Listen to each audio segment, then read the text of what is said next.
মা, বেরিয়ে আসো, শিগগিরই দেখো আমি এসে গেছি। আরে আমার সোনা, তুই এসে গেছিস। আয় বাবা, আমি তোর পছন্দের সব খাবার করেছি, খেয়ে নিবি। আয়, হাত মুখ দিয়ে আয়, ঘরে আয়।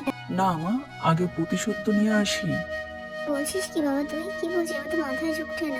হ্যাঁ মা, ব্যাংক থেকে অনেক টাকা তুলেছি, সেই টাকার ব্যাগটাই ছুঁড়ে মারতে যাবো আর আমার জ্বালা মেটাবো। আমার মাকে অপমান করা।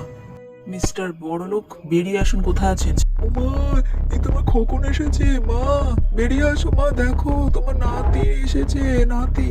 ওকে, সত্যি সত্যি আমার নাতি। কারো ছেলে বা নাতি নই। ও খোকা, এ কি বলছে রে তোর ছেলে?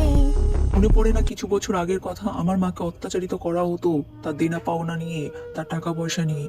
আজ আমি বাড়ি করেছি, গাড়ি করেছি, সব আছে আমার। কিন্তু আপনাদের কি আছে? আপনারা কতটা বড় লোক, তার থেকে আমি অনেক বড় লোক। আমার মাকে আমি অনেক সুখে রাখতে পেরেছি। আপনাদের ধিক্কার জানাই। এই ব্যাগে অনেক টাকা আছে, নিন। ওরে নাতি শোন দাদু।